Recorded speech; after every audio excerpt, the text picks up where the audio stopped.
Pour les touristes et ceux qui n'ont pas revu Londres depuis 20 ans, voici l'image de la capitale britannique. Westminster, Big Ben et Tower Bridge.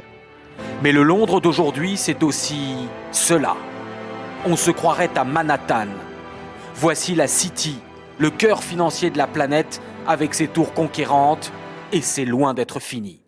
La capitale britannique a attrapé le virus de la construction. Après avoir érigé le Shard, plus haut building d'Europe, Londres va radicalement se transformer d'ici une dizaine d'années. Voici la vue du pont de Blackfriars aujourd'hui. D'ici quelques années, 10 nouveaux gratte-ciel viendront obscurcir l'horizon. Même chose du pont de Waterloo avec 9 nouvelles tours. Où qu'on tourne le regard, ici vers l'est de la Tamise avec 11 nouveaux gratte-ciel, le paysage va se métamorphoser. Le chiffre vient d'être annoncé, pas moins de 200 nouvelles tours de centaines de mètres de haut vont être bâties en plein centre-ville.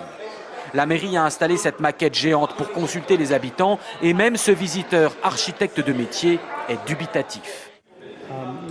Avec ces programmes, on est en train de surnommer Londres Dubaï sur Tamise. Et ça soulève pas mal de questions sur les impacts à long terme. La mairie de Londres assure que ces projets répondent à une demande croissante, notamment en habitation, et que les gratte-ciel sont une solution à la fois écologique et pratique face au manque de place. Mais les Londoniens sont partagés. Ces nouveaux gratte-ciel, ce serait une bonne chose, aussi bien pour l'architecture que pour notre économie future. Regardez autour de vous, c'est Londres, c'est historique, c'est magnifique. Alors avoir 200 tours géantes, ça va gâcher la ville? C'est dommage qu'on ne construise pas de logements abordables.